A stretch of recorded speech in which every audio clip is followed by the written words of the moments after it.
Okay. இது translation Gowri Mataji translation படிங்க. மொழிபெயர்ப்பு பொருளுரை வழங்குகிற அமைச்சரன் பக்தி வேதாந்த ஸ்ரீல பிரபுபாத கீஜே. தூய பக்தி தொண்டை ஆற்றுவதற்கு அனுகூலமான 6 அங்கங்கள் உள்ளன. 1 உற்சாகத்துடன் இருத்தல், 2 நம்பிக்கையுடன் முயலுதல், 3 பொறுமையுடன் இருத்தல், 4 ஸ்ரவணம் கீர்த்தனம் விஷ்ணு ஸ்மரணம் கிருஷ்ணரை பற்றி செவியுறுதல் பாடுதல் மற்றும் நினைவில் கொள்ளுதல் முதலிய கட்டுப்பாட்டு விதிமுறைகளை ஏற்ப செயற்படுதல். 5 பக்தர் அல்லாதவர்களின் சங்கத்தை கைவிடுதல். 6 முந்தைய ஆச்சாரியர்களின் அடிச்சுவடுகளை பின்பற்றுதல். இந்த 6 அங்கங்களும் தூய பக்தி தொண்டின் முழு வெற்றியை நிச்சயமாக உறுதி செய்கின்றன. ஸோ இந்த பொருளுரையினால நம்மளுக்கு என்ன புரியுது? இந்த 6 செயல்கள் பண்ணால் நம்மளுக்கு என்ன ஆகுது? என்ன ரிசல்ட்டு? என்ன பலன்?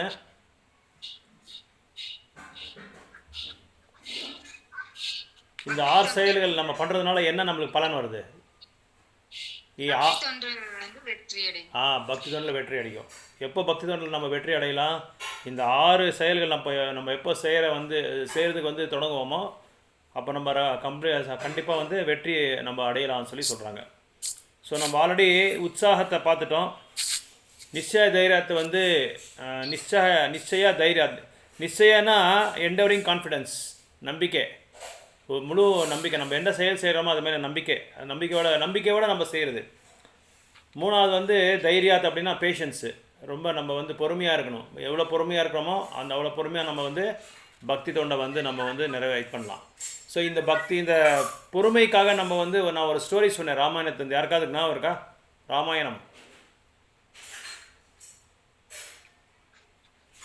கௌரி மாதாஜி இந்த கீதா மாதாஜி ஏதோ ஃபோன் பண்ணுறாங்க. நான் ஃபோன் அட்டென்ட் பண்ணால் அது இதாகிடுது. அது என்ன அட்டென்ட் பண்ணிட்டு மறுபடியும் மீட்டிங் வந்துடுறீங்களா? அட்டென்ட் பண்ணிட்டு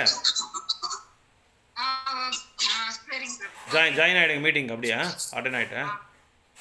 ஓகே. அப்படியே கூட கால் பண்ணலாம் பாருங்கள். Okay. Hare Krishna. Last time நம்ம ராமாயணத்தை பற்றி ஒரு ஸ்டோரி சொன்னேன் உங்களுக்கு. எவ்வளோ பேஷன்ஸாக இருந்துட்டு அவங்க அந்த வெற்றி அடைஞ்சாங்கன்னு சொல்லி. யாருக்காவது ஞாபகம் இருக்குங்களா? சபரி மாதா. குட். ஓகே. வேறு இன்னொருத்தரை பற்றி சொன்னேன் நான். எக்கோ வருது.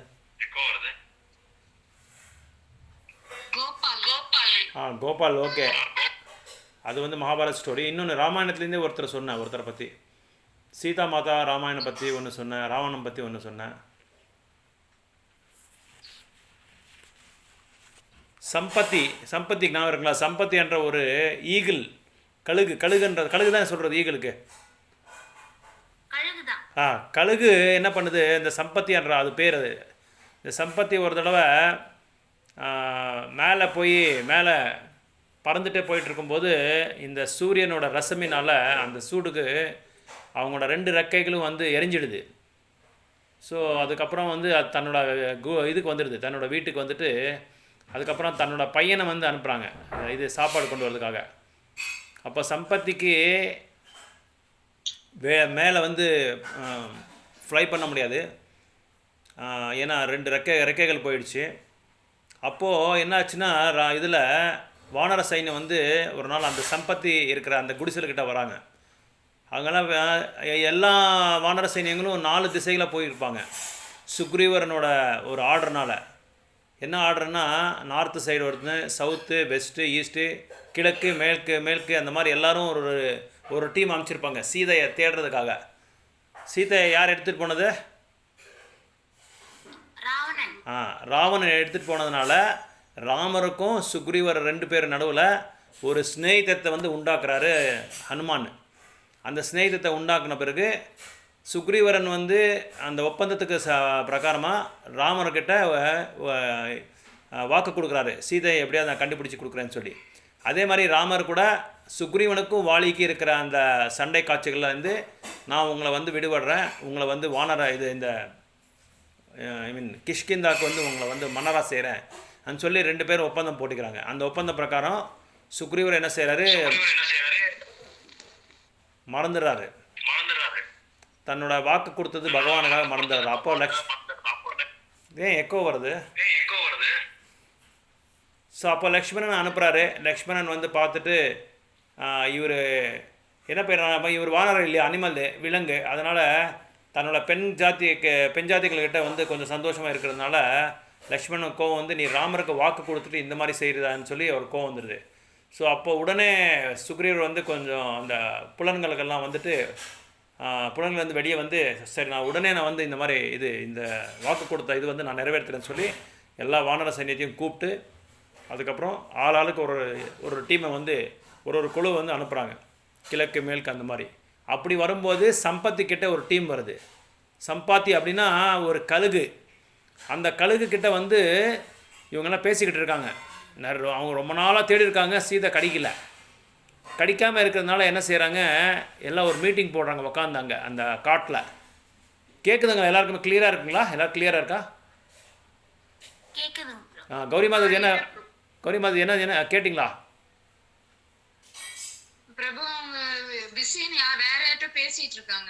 அப்படிங்களா? சரி, ஓகே. ஸோ அப்போது சம்பாத்தி வந்து என்ன செய்கிறாங்க, இந்த வானர சைன்யத்தை மீட்டிங்கெல்லாம் பேசிட்டு இருக்கிறதெல்லாம் கேட்டுக்கிட்டு என்ன சொல்கிறாங்க, அப்போ பரவாயில்ல நீங்கள் எல்லாமே, அவங்க என்ன பேசுகிறாங்கன்னா அந்த மீட்டிங்கில், சுக்ரீவர் நம்ம அரசர் மன்னார் சீத்தையை தேடுறதுக்காக நம்மளை அனுப்பிச்சிருக்காங்க. ஆனால் நம்மளுக்கு வந்து அவங்க இருக்கிற இது தகவல் சரியாக தெரியல. அதனால் நம்ம வந்து மன்னார்கிட்ட வந்து நம்ம வந்து ஒரு சிக்ஷையை நம்ம வந்து ஏற்றுக்க போகிறோம், பனிஷ்மெண்ட் ஏற்றுக்க போகிறோம். நம்ம வெறும் கையிலையோ வெறும் இதில் போனால் எந்த விதமான தகவல் இல்லாமல் போனால் நம்மளை வந்து சுக்ரீவர் வந்து ஏதாவது பண்ணிவிடுவார், நம்மளை வதம் பண்ணிவிடுவார்.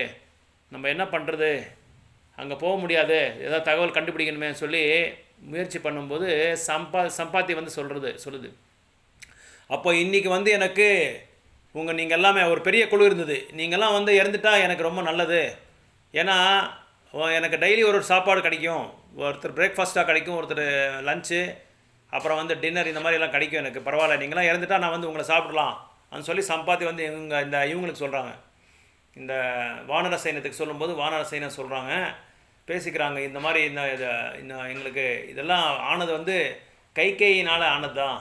கைகேயி பண்ண இந்த என்ன சொல்கிறது, இந்த மாதிரி ஒரு அசுத்தம், ஒரு துன்பமான ஒரு இதை சீனவரை உண்டாக்கியிருக்காங்க இவங்க. ஸோ கைகேயினால் நம்ம எல்லாமே வாழ்க்கையை விட வேண்டியதாக இருக்கும் அப்படின்னு சொல்லி இந்த வானர சைன்யமெல்லாம் பேசுகிறாங்க. எக்கோ வருது. ஏன்னா கௌரி மாதிரி தான் தெரியுமா அவங்களுக்கு?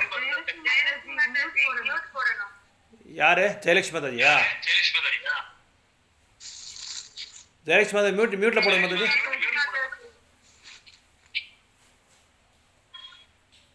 ஹலோ, ஹரே கிருஷ்ணா.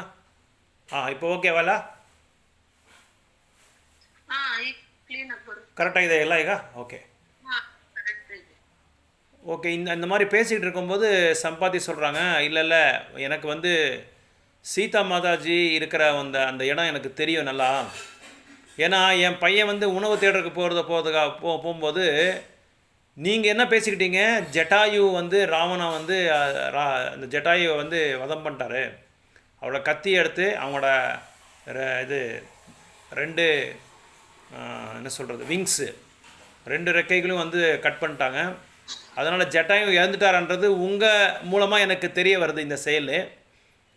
அப்போது சாஸ்திரங்களை என்ன சொல்கிறாங்கன்னா, அந்த இவங்களாம் வானர சைன்யங்களை கேட்குறாங்க, உங்களுக்கு 2 ரெக்கைகள் இல்லை, அப்போ நீங்கள் எப்படி தான் நீங்கள் வாழ்கிறீங்கன்னு சொல்லி கேட்கும்போது, இல்லை இப்போ உங்களால் எனக்கு வாழ்வு வரப்போகுது. இதுக்கு முன்னாடி இந்த சம்பாதி பிரபு வந்து ஒரு நிஷ்கரண முனின்னு சொல்லி ஒரு முனியை வந்து பார்க்குறாரு.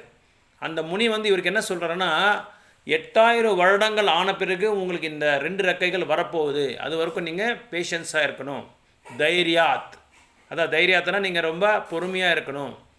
அப்போ 8000 வருடங்கள் அந்த சம்பாத்தி வந்து பொறுமையாக இருந்துக்கிட்டு அந்த 8000 வருடங்களுக்காக வெயிட் பண்ணிகிட்டு இருக்காங்க. அப்போ என்ன அர்த்தம்னா எவ்வளோ தான் எத்தனை நாளாலும் பரவாயில்ல, எவ்வளோ கஷ்டமானாலும் பரவாயில்ல, நான் பொறுமையாக இருக்க போகிறேன், எனக்கு இந்த இது ரெக்கைகள் வேணும் அப்படின்னு சொல்லி சம்பாதி பிரபு பேசிகிட்டு இருக்கும்போது சம்பாதி பிரபு அந்த இதை எடுக்கிறாங்க, அந்த ஒரு சபதத்தை எடுக்கிறாங்க. அப்போது இவங்க வானர சைன்யத்து மூலமாக இவங்களுக்கு தெரிய வருது, இவங்களோட சகோதரன் தான் இவர் ஜட்டாயு. ஸோ ஜட்டாயு வதம் பண்ணது இவங்க மூலமாக இவங்களுக்கு தெரிய வருது. அப்போது சம்பதி சொல்கிறாங்க, உங்கள் மூலமாக தான் எனக்கு என்னோடய அண்ணன் இறந்துட்டார் தெரியுது, ஆனால் நான் இன்னொரு சேவை செய்யணும். அவர் ராமருக்காக ரொம்ப கஷ்டப்பட்டு வாழ்க்கையை விட்டார் எங்கள் அண்ணா. ஆனால் நான் எனக்கு ரெக்கைகள் இல்லாததுனால நான் எதுவுமே சேவை செய்ய முடியல ராமருக்கு. ஆனால் எனக்கு ராமருக்கு சேவை செய்யணுன்ற ஒரு நோக்கம், ஒரு ஆர்வம் எனக்கு இருக்குது, நான் ரொம்ப ஆவலாக இருக்கிறேன். அதனால் அந்த செய்தியை நான் உங்களுக்கு கொடுத்து ராமருக்கு நான் சேவை செய்கிறேன்னு சொல்லி மறுபடியும் மியூட்டில் போடுங்க மாதாஜி, மியூட்டில் இருக்கு. ஹரே கிருஷ்ணா. ஸோ அப்போது சம்பாத்தி சொல்கிறாங்க, எனக்கு அந்த தகவல் தெரியும் சீதை எங்கே இருக்காருன்னு சொல்லி. அந்த தகவல் நான் உங்களுக்கு எந்த இடத்துல இருக்காருன்னு சொல்லி நான் உங்களுக்கு காட்டி கொடுக்குறேன். ஏன்னா கழுகுக்கு எவ்வளோ கிலோமீட்டர் தூரமாக இருந்தால் கூட அவங்களோட கண் எப்படின்னா டெலஸ்கோப் மாதிரி, இந்த இடத்துல இந்த ஒரு டெட் பாடி இருக்குது, இந்த இடத்துல இந்த மாதிரி ஒரு மனிதன் இருக்காருன்றது, அதுக்கு நல்லா ஒரு உருவம் இருக்குன்றது அவங்களுக்கு நல்லா தெரியும். அந்த அளவுக்கு பகவான் அந்த ஸ்பெஷாலிட்டி அவர் கொடுத்துருக்காங்க கழுகுக்கு. தன்னோட கண்கள் ரொம்ப இது என்ன சொல்கிறது, எவ்வளோ தூரமாக இருந்தால் கூட அது கண்டுபிடிச்சிடும். இப்போது சமுத்திரத்துக்கிட்ட போயிட்டே இருக்கும், மேலே அது பறந்துகிட்டே இருக்கும்போது ஏதாவது ஒரு டெட் பாடி இருக்குன்னா உடனே போய் அந்த இடத்த கரெக்டாக போய் ஸ்பாட்டில் போய் நிற்கும். அது அந்த மாதிரி ஒரு விசேஷமான ஒரு தன்மையை அதை கொடுத்துருக்காங்க பகவான் இந்த கழுகுக்கு. அதனால் சம்பத்தி பிரபு சொல்கிறது, நான் ராமருக்கு சேவை செய்ய எனக்கு எந்த விதமான ஒரு தகுதி இல்லை, நான் சாரீரகமாக கூட எல்லாமே நான் இறந்துட்டேன். இருந்தாலும் எனக்கு வாயால் பகவானுக்கு சேவை செய்கிறதுக்கு ஒரு வாய்ப்பு இருக்குது, அப்படி கூட சேவை செய்யலான்னு சொல்லி என்ன சொல்கிறது, சீதா இந்த இடத்துல இருக்காங்க, இந்த லங்கா இடத்துல இருக்காங்க, அங்கே போய் நீங்கள் அந்த இதை போய் பார்க்கலாம் நீங்கள் சொல்லி ராமருக்காக இந்த சேவையை செய்கிறாங்க. ஆனால் 8000 வருடங்கள் இவங்க வெயிட் பண்ணாதான் இவங்க ரெக்கைகள் வரும். ஆனால் ராமருக்காக ரொம்ப பொறுமையாக இருந்து அந்த சேவை செஞ்சதுனால, ஜஸ்ட் ஒரு செய்தி கொடுத்ததுனால, ஒரு என்ன சொல்கிறது, அந்த சந்தேஷத்தை கொடுத்ததுனால, அந்த ராமரோட பேர் சொன்ன உடனே அவங்களுக்கு 2 ரெக்கைகள் வந்துடுது. இது யாராவது படிச்சிருக்கீங்களா ராமாயணத்தில்? ராமாயணம் யாராவது படிச்சிருக்கீங்களா?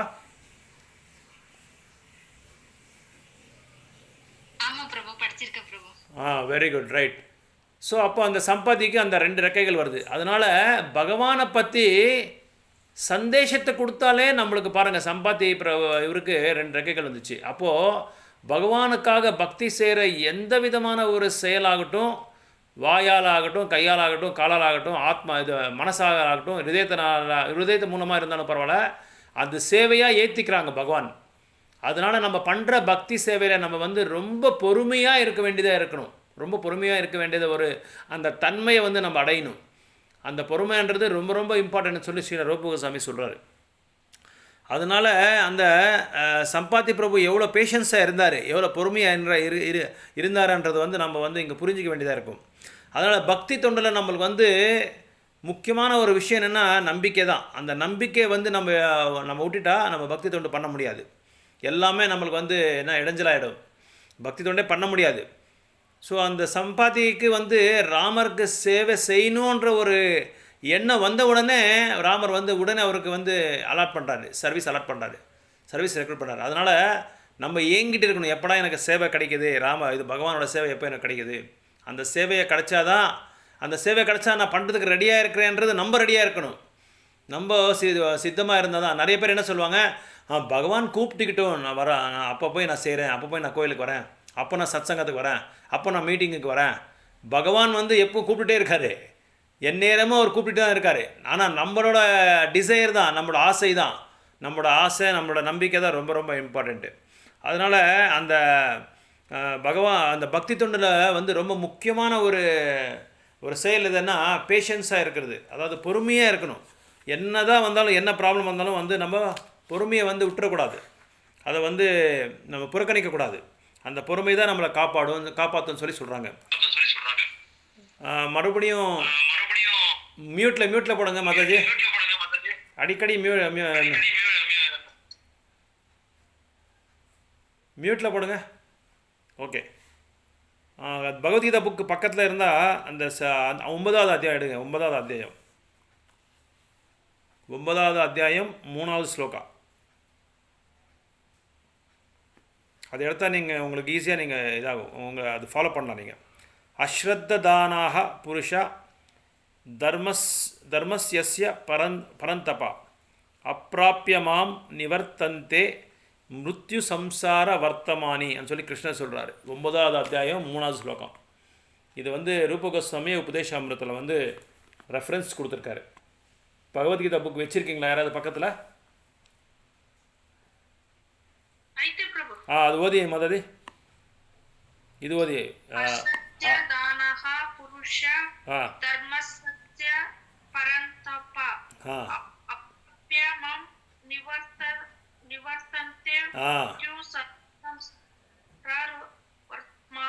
Good, very good. ಅನುವಾದ ಓದಿ, ಅನುವಾದ ಹೇಮಾದ మీరు పెట్టుకోండి అట్లే. ಸಂಹಾರಕಾನಾದ ಅರ್ಜುನನೇ, ಈ ಭಕ್ತಿ ಸೇವೆಯಲ್ಲಿ ಶ್ರದ್ಧಾವಂತರಲ್ಲದವರು ನನ್ನನ್ನು ಪಡೆಯಲಾರರು. ಆದುದರಿಂದ ಅವರು ಈ ಐಕ್ಯ ಜಗತ್ತಿನಲ್ಲಿ ಜನನ ಮರಣಗಳ ಮಾರ್ಗಕ್ಕೆ ಹಿಂದಿರುಗುವರು. ನೋಡ್ದಾ, ಎಷ್ಟೊಂದು ದೊಡ್ಡ ಒಂದು ಮಹೋನ್ನತವಾದ ಒಂದು சேவை இது. நம்பிக்கை இட்கொள்ளதே ದೊಡ್ಡ சேவை. நம்பிக்கைன்றது நம்ம வச்சுக்கிறதே பெரிய, அதுதான் ஸ்ரத்தான்னு சொல்கிறாங்க. ஸ்ரத்தானா இங்கே என்ன மீனிங்னா ஃபெய்த்து, நம்பிக்கை. அஸ்ரத்த தானாகனா நம்பிக்கை இல்லாதவர். யார் நம்பிக்கை இல்லாதவர் இருக்காங்களோ பக்தி தொண்டில், அவங்க பண்ணுற பக்தி தொண்டில் நம்பிக்கை இல்லாமல் யார் ஒருத்தர் செயல்படுறாங்களோ அவங்க என்னை அடைய முடியாது.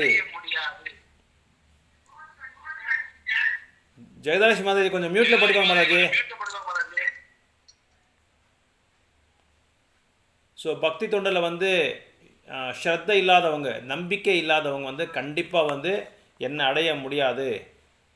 ஸோ அதான் கிருஷ்ணர் சொல்கிறாரு. அப்படி ஒருத்தர் நம்பிக்கை இல்லாத வாழ்க்கையை வாழ்னா கண்டிப்பாக அவங்க இந்த மிருத்யு சம்சார வர்த்தமானி, இந்த மிருத்யு சம்சாரத்துக்கு மறுபடியும் வந்துடுறாங்க. அதாவது இந்த ஜென்மா மிருத்யு ஜெயவியாதி என்ற அந்த வட்டத்தில் மாட்டிக்குவாங்கன்னு சொல்கிறாங்க.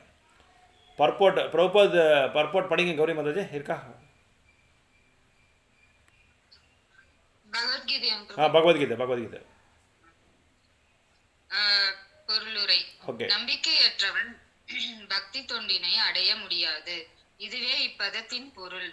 பக்தர்களின் சங்கத்தினால் நம்பிக்கை உண்டாகின்றது.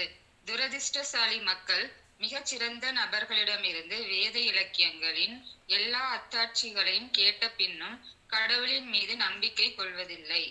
தயக்கமுடைய அவர்கள் பக்தி தொண்டில் நிலைத்து நிற்க முடியாது. இவ்வாறாக நம்பிக்கை என்ற கிருஷ்ண உணர்வில் முன்னேற்றம் அடைவதற்கு மிக முக்கிய தேவையாகும். பரமபுருஷரான ஸ்ரீ கிருஷ்ணருக்கு தொண்டு செய்வதாலேயே எல்லா பக்குவங்களையும் அடைய முடியும் என்னும் பூரண மன உறுதியே நம்பிக்கை என்று சைத்தன்ய சரிதாமிரதத்தில் கூறப்பட்டுள்ளது. இதுவே உண்மையான நம்பிக்கையாகும்.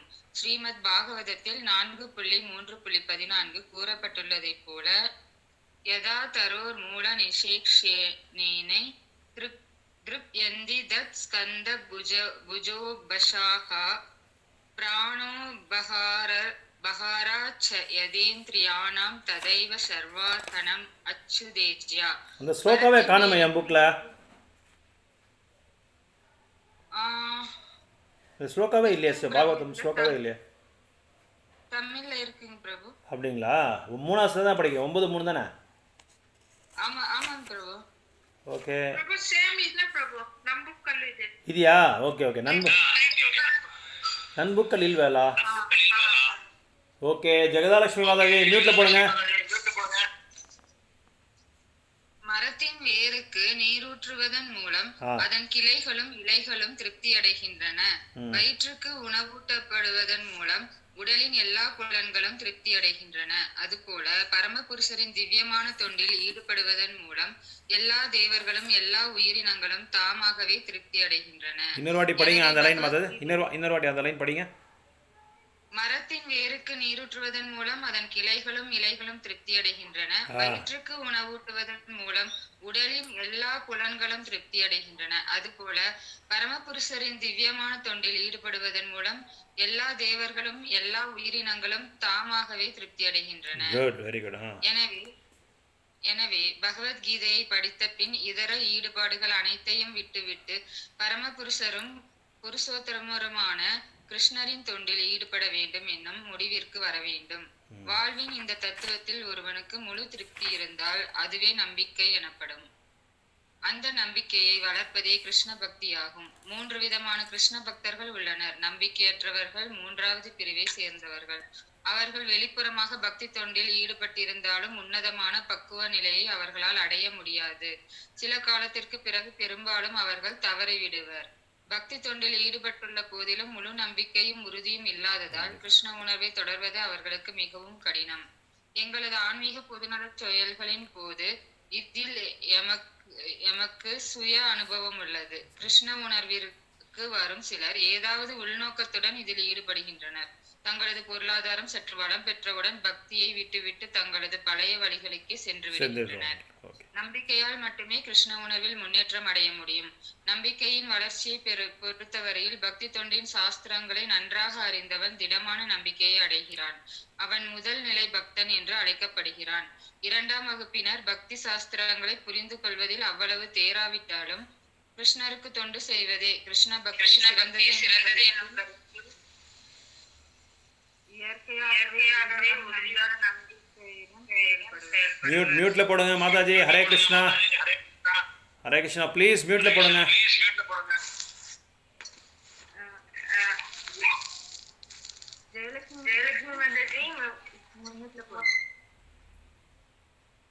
ஓகே படிங்க. 3ஆம் வகுப்பினரிடம் சாஸ்திரங்களின் பக்குவ ஞானமோ நல்ல நம்பிக்கையோ இல்லை. ஆனால் பக்தர்களின் சங்கத்தினாலும் எளிமையான மனதினாலும் பக்தி தொண்டிற்கு பின்பற்ற முயற்சி செய்கின்றனர். கிருஷ்ண பக்தியில் 3ஆம் நிலையில் இருப்பவன் வீழ்ச்சி அடைவதற்கு வாய்ப்புள்ளது. ஆனால் 2ஆம் நிலையில் இருப்பவன் வீழ்ச்சி அடைவதில்லை. முதல் நிலை கிருஷ்ண பக்தன் வீழ்ச்சி அடைவதற்கான வாய்ப்பே இல்லை. முதல் நிலையில் உள்ளவன் முன்னேற்றம் அடைந்து இறுதியில் இலக்கை அடைவது உறுதி. கிருஷ்ண பக்தியின் 3ஆம் நிலையில் இருப்பவனை பொறுத்தவரை கிருஷ்ணருக்கான பக்தி தொண்டு மிகவும் நல்லது என்னும் நம்பிக்கை அவனிடம் உள்ள போதிலும் ஸ்ரீமத் பாகவதம், பகவத்கீதை போன்ற சாஸ்திரங்கள் மூலம் பெறப்படும் கிருஷ்ணரை பற்றிய அறிவு அவனிடம் இல்லை. கிருஷ்ண உணர்வின் 3ஆம் நிலையில் உள்ள இவர்கள் சில சமயங்களில் கர்மயோகத்திலும் ஞான யோகத்திலும் நாட்டம் கொண்டிருப்பர். சில சமயங்களில் சஞ்சலமாக இருப்பர். ஆனால் கர்மயோகம், ஞான யோகம் இவற்றின் பாதிப்பு நீக்கப்பட்டவுடனேயே அவர்கள் கிருஷ்ண உணர்வின் 2ஆம் நிலையையும் முதல் நிலையையும் அடைகின்றனர். கிருஷ்ணரின் மீதான நம்பிக்கையை 3 நிலைகளாக பிரிக்கப்பட்டு ஸ்ரீமத் பாகவதத்தில் விளக்கப்பட்டுள்ளது. முதல் தரப்பற்றுதல், 2ஆம் தரப்பற்றுதல், 3ஆம் தரப்பற்றுதல் ஆகியவை ஸ்ரீமத் பாகவதத்தின் 11ஆம் காண்டத்தில் விளக்கப்பட்டுள்ளன. கிருஷ்ணரை பற்றியும் பக்தி தொண்டின் மேன்மையை பற்றியும் கேட்டறிந்த பின்னும் நம்பிக்கையின்றி இதனை வெற்று புகழ்ச்சியாக எண்ணுபவர்கள் பக்தி தொண்டில் ஈடுபட்டிருந்தது போல காணப்பட்டாலும் இப்பாதையினை மிகவும் கடினமாக உணர்கின்றனர். அத்தகையோருக்கு பக்குவம் அடைவதில் சிறு எதிர்பார்ப்பே உள்ளது. இவ்வாறாக பக்தி தொண்டை நிறைவேற்றுவதில் நம்பிக்கை மிகவும் முக்கிய பங்கு வகிக்கின்றது. Hare Krishna. Good, very good. So இது எதுக்காக இது படிக்க சொன்னேன்னா, இதில் 3 கிளாஸாக பிரிச்சிருக்காங்க. பிரபுபாதர் வந்து பர்போட்டில் பொருளில் வந்து 3 கிளாஸாக பிரிச்சிருக்காரு. அதான் பக்தியை பற்றி, அந்த நம்பிக்கையை பற்றி, பக்தி மேலே, பகவான் மேலே நம்மளுக்கு இருக்கிற நம்பிக்கையை பற்றி அது விளக்கத்தை கொடுக்கறதுக்காக ரொம்ப விலாவரியாக ரொம்ப டீட்டெயில்டு டிஸ்கிரிப்ஷன் கொடுத்துருக்காரு ஸ்ரீல பிரபுபாதர். அதாவது பக்தர்கள் அது நபர்கள் வந்து யாருக்கு நம்பிக்கை இல்லையோ அவங்க என்ன செய்கிறாங்க, பக்தி தொண்டு பண்ணிகிட்டே இருப்பாங்க. பக்தி தொண்டு பண்ண அவங்க ஏதோ ஒரு கோரிக்கையோடு வந்திருப்பாங்க, ஒரு ஆசையோட, ஒரு கோரிக்கையோட அதை வந்து நிறைவேறணுன்ற ஒரு கான்ஷியஸ்னஸில், உணர்வில் வந்து பக்தி தொண்டுக்கு வந்து பண்ணிகிட்டே இருப்பாங்க. அது ஒன்ஸ் நிறைவேறிடுச்சின்னு சொல்லி அவங்களுக்கு ஒரு ரியலைஸே ஆகிட்டா என்ன பண்ணுவாங்க, உடனே வந்து வெளியே வந்துடுவாங்க.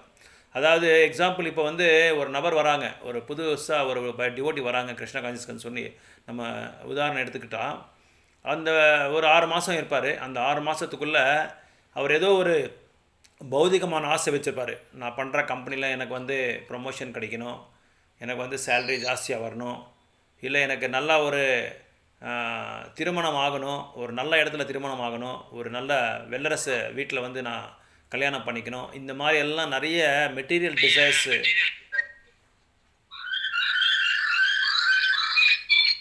மியூட்டில் போடுங்க மாதாஜி ப்ளீஸ்.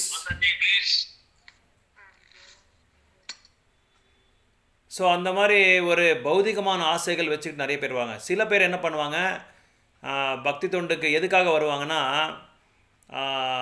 தனக்கு வந்து ஃபாலோவர்ஸ் வேணும், தன்னை வந்து கடைப்பிடிக்கிறவங்க வேணும், தான் பாஸ் ஆகணும், அவங்க வந்து இல்லைனா நான் வந்து ஒரு என்ன பிரசிடெண்ட் ஆகணும், மேனேஜர் ஆகணும், நான் சொல்கிற மாதிரி கேட்கணும், இந்த பாசிசம், இந்த மாதிரிலாம் ஒரு ஆசை அந்த மாதிரி கூட வச்சுருப்பாங்க. நிறைய ஆசைகள் வச்சுருப்பாங்க பக்தர்கள், நம்மளுக்கு தெரியறதில்ல. ஏன்னா அது பரமாத்மாவுக்கு மட்டும்தான் தெரியும். அது எப்போ வெளிப்படுமோ அப்போ தான் நம்மளுக்கு வந்து தெரிய வருது. ஸோ ஹரே கிருஷ்ணா. மியூட்டில் போடுங்க மாதாஜி. ஸோ இந்த மாதிரி பௌத்திகமான ஆசைகள் வந்து நிறைய இருக்கிறதுனால சில பேர் என்ன பண்ணாங்க, அவங்களுக்கு நம்பிக்கை இருக்கிறது இல்லை. ஏதோ போனோமா வந்தோமான்னு சொல்லி வந்துகிட்டே இருப்பாங்களே தவிர, இல்லைன்னா ஏதாவது பணத்தை சம்பாதிக்கிறதுக்காக. எக்ஸாம்பிள் நான் வந்து ஒரு ரியல் எக்ஸாம்பிள் நான் ஒன்று சொல்கிறேன் பாருங்கள். ஒரு பக்தர் வந்து சென்னையில் ஒரு மாதாஜி அவங்க ஒரு பிஸ்னஸ் பண்ணிகிட்டு இருந்தாங்க. என்ன பிஸ்னஸ்னால் நேச்சர் க்யூர்.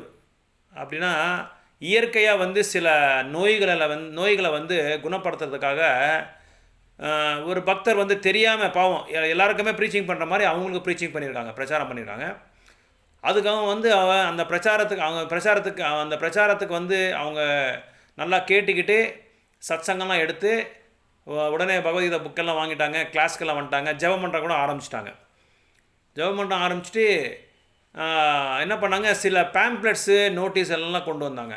கொண்டு வந்துட்டு அந்த இவர்கிட்ட பிரபுக்கிட்ட சொல்கிறாங்க, டிவோட்டிக்கிட்ட, பாருங்க பிரபு, இப்போது நான் கிருஷ்ணா கான்சியில் கொஞ்சம் சீரியஸ் ஆகிட்டேன், ஜெபமெல்லாம் பண்ண ஆரம்பிச்சிட்டேன், எனக்கு கொஞ்சம் இந்த மாதிரி இது இருக்குது, ஒரு ப்ரொஃபஷன் இருக்குது, ஒரு பிஸ்னஸ் பண்ணிகிட்ருக்கேன், இது எப்படியாவது நீங்கள் வந்து மற்றவங்களுக்கெல்லாம் இதெல்லாம் கொடுத்து இந்த நோட்டீஸ் எல்லாம் கொடுத்து அவங்களெல்லாம் எனக்கு பேஷண்ட்டாக எனக்கு வந்து பிஸ்னஸ் வாங்கி கொடுங்க அப்படின்னு சொல்லி ஒரு ஒப்பந்தத்துக்காக வராங்க.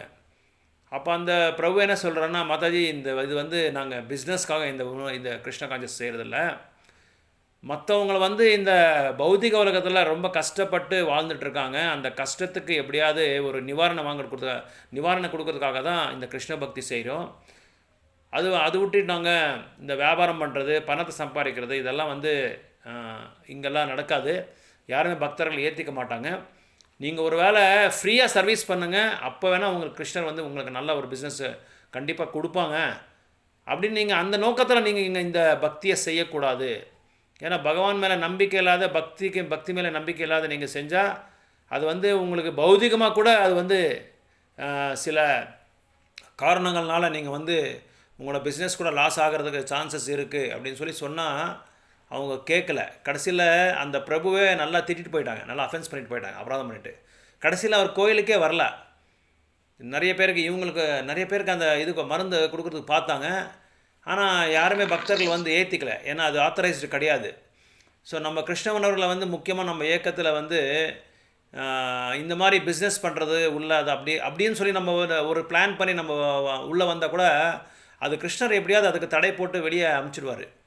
ஸோ அந்த மாதிரி உண்மையாக அந்த மாதாஜிக்கு ஆயிடுச்சு. அவர் வந்த நோக்கம் என்னென்னா, அவருக்கு நம்பிக்கை இல்லை, பக்தி மேலே நம்பிக்கை இல்லை, என்னோடய பிஸ்னஸை வந்து எப்படியாவது டெவலப் பண்ணி அட்வான்ஸ் ஆகி அதில் வந்து நான் பணத்தை சம்பாதிக்கலான்ற ஒரு அஃப்கோர்ஸ் எல்லாருக்குமே வந்து பணம் வேணும், லக்ஷ்மி இல்லாத வந்து நம்ம வாழ முடியாது. அதுக்கும் சொல்லி ஆன்மீக இயக்கத்தில் வந்து நம்ம வந்து இந்த மாதிரி ஒரு நோக்கத்தோட, இந்த மாதிரி ஒரு பிளானோட, ஹிடன் டிசைர்ஸ்ன்னு சொல்லுவாங்க, இதுக்கு மறைக்கப்பட்ட ஒரு கோரிக்கைகள்னு சொல்லுவாங்க, இதுக்காக நம்ம வந்து பக்தி செஞ்சால் அது நம்பிக்கை இல்லாத ஒரு பக்தி ஆகிடும். அதான் இந்த கிளாஸில் சொல்கிறாங்க. அந்த 3 கிளாஸில் இது ஒரு கிளாஸு, நம்பிக்கை இல்லாத பக்தி செய்கிறது. அப்போ என்ன தான் நம்ம செஞ்சாலும் அந்த பக்தி தொண்டு வந்து நம்மளுக்கு ஒட்டாது, அந்த பக்தியை பகவானுக்கிட்ட நம்ம போக முடியாது. மறுபடியும் என்ன செய்கிறாங்க, மிருத்யு சம்சார சாகரான்னு சொல்கிறாங்க. இதில் ஸ்லோகம் மிருத்யு சம்சார வர்த்தமானி, மறுபடியும் நம்ம வந்து இந்த பூலோகத்துக்கு, இந்த மிருத்யுலோகத்துக்கு வர வேண்டிய சூழ்நிலை வந்துடும். ஸோ செகண்ட் கிளாஸ் என்ன சொல்கிறாங்கன்னா, those who are not very advanced in understanding the devotional scriptures but who automatically have firm faith that Krishna Bhakti or service to Krishna is the best course, and so in good faith have taken it up. சில பேருக்கு வந்து சாஸ்திரங்களை படிக்க தெரியாது, படிக்காமல் இருப்பாங்க. நிறைய பேர் அந்த மாதிரி இருக்காங்க. நிறைய பேர் படிக்காமல், ஆனால் அவங்களுக்கு நல்ல நம்பிக்கை இருக்கும், பக்தி மேலே, பகவான் மேலேயும் நல்ல நம்பிக்கை இருக்கும். எனக்கு ஆனால் ஒரே ஒரு குறை என்னென்னா, சாஸ்திரங்கள் எனக்கு படிக்கிறதுக்கு வராது, நான் படித்தது கிடையாது, நான் வந்து அன்எஜுகேட்டடுன்னு சொல்லி அவங்களுக்கு இருந்தாலும் அவங்களுக்கு நம்பிக்கை இருக்கும், கொஞ்சமாவது அவங்களுக்கு நம்பிக்கை இருக்கும். அந்த மாதிரி நபர்களை பகவான் என்ன செய்வார், உடனே அவங்கள தூக்கி விட்டுருவாங்க. எப்படியாவது அவங்களுக்கு வந்து ஒரு நல்ல பக்தராக அனுப்பிச்சி விட்டு, ஒரு நல்ல பிரபுஜியோ மாதாஜியோ அனுப்பிச்சி விட்டு அவங்களுக்கு பக்தி கொடுக்கறதுக்காக அவங்களுக்கு எது வேணாலும் செய்யறதுக்கு ரெடியாக இருப்பாங்க. அந்த மாதிரி பக்தர்களை வந்து எப்பவும் வந்து பக்தியை விட மாட்டாங்க, புறக்கணிக்க மாட்டாங்க. எக்ஸாம்பிள் பாருங்கள், ஸ்ரீரங்கத்தில் உங்களுக்கு எல்லாருக்குமே தெரியும், சைத்தன்ய மகாபிரபு அங்கே சத்துர்மாசத்தில், இந்த மாதிரி சத்துர்மாச டைமில் அவர் போய் 4 மாதம் யார் வீட்டில் ஒருத்தர் வீட்டில் இருந்தாங்க. யாருக்கா தெரியுமா இது? சைத்தன்ய மகாபிரபு இந்த மாதிரி சத்துர்மாசம் சமயத்தில் 4 மாதம் ஒரு வீட்டில் தங்கியிருந்தாங்க. ரொம்ப ஃபேமஸ் டிவோட்டி அவர், நம்ம கௌடி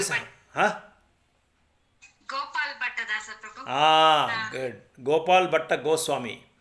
6 கோஸ்வாமியில் அவர் வந்து கோபால பட்ட கோஸ்வாமி என்றவர் வந்து நம்ம தமிழ்நாடுக்காரரு, ஸ்ரீரங்கத்துக்காரரு.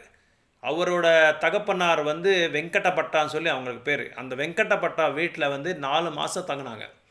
அந்த 4 மாதம் தங்கிட்டு இருக்கும்போது ரங்கநாதர் கோயிலில் ஒரு பையன் வந்து என்ன பண்ணுறான், பகவத்கீதை புக்கை எடுத்துகிட்டு அழுதுட்டுருக்கான்.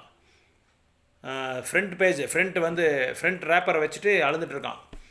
அப்போது சைத்தன்ய மகாபிரபு, அவன் பேர் மாதவான்னு சொல்லி, சைத்தன்ய மகாபிரபு போய் கேட்குறாரு, ஏன்ப்பா நீ அழுதுட்டுருக்கேன்னு சொல்லி கேட்குறாரு. இல்லை சாமி, எங்கள் குருநாதர் வந்து இன்றைக்கி குருகுலத்தில் வந்து பகவத்கீதா ஒரு நாள் இல்லாமல் எல்லாருமே மிஸ் பண்ணாமல் படிக்கணும், டெய்லி ஒரு 10 ஸ்லோக்காவது படிக்கணும், 5 ஸ்லோக்காவது படிக்கணும். இப்போ நம்ம பக்தர் எல்லாம் படிப்பாங்க எல்லாருமே, டெய்லி நம்ம வந்து பகவத்கீதா எப்படி நம்ம சத்சங்கம் பண்ணிட்டு படிக்கிறோமோ அந்த மாதிரி ஒரு நாள் தவறாமல் பகவத்கீதா நீங்கள் படிக்கணும்னு சொல்லி உங்களுக்கு உத்தரவு கொடுத்துருக்காங்க. ஆனால் எனக்கு படிக்க தெரியாது, நான் என்ன பண்ணுறதுன்னு எனக்கு புரியல, அதனால சரி ஓகே நீ ஏன் அழுந்துட்டுருக்கேன்னு சொல்லி கேட்குறாரு. ஒன்று எனக்கு என்ன புரிஞ்சுதுன்னா, இந்த பகவத்கீதா புக்கு இந்த ஃப்ரண்ட் பேஜ் நான் பார்த்த உடனே, இந்த ஃப்ரண்ட் ரேப்பரில் நான் பார்த்தா பகவான் வந்து முழுமுதை கடவுள்ன்றது எனக்கு நல்லா தெரியும், நான் கேள்விப்பட்டிருக்கேன். அர்ஜுனர் வந்து ஒரு பக்தர் தான், ஒரு தூய்மையான பக்தரை நினச்சிக்கலாம். ஆனால் பகவான் வந்து டிரைவர் மாதிரி ரதம் ஓடிட்டுருக்காரு, சாரத்தி மாதிரி, பார்த்த சாரத்தி, ரதத்துக்கு சாரத்தியாக இருக்கார், டிரைவர் மாதிரி. பின்னாடி வந்து பக்தர் உட்காந்துருக்காரு. அது பார்த்தாவே எனக்கு அழுவாக வருது. ஏன்னா பகவான் வந்து பின்னாடி உட்காந்து இவருக்கு வந்து உத்தரவு கொடுக்கணும், அந்த பக்கம் போய் இந்த பக்கம் போக சொல்லி. நம்ம ஒரு ஸ்லோகா படித்தோம், ஞாபகம் இருக்குங்களா? ஃபஸ்ட்டு அத்தியாயத்தில் அர்ஜுனர் வந்து உத்தரவு கொடுக்குறாரு கிருஷ்ணருக்கு. என்ன உத்தரவு கொடுக்குறாரு ஃபஸ்ட்டு சாப்டரில்? இந்த ரதத்தை பற்றி யாருக்காவது தெரியுமா?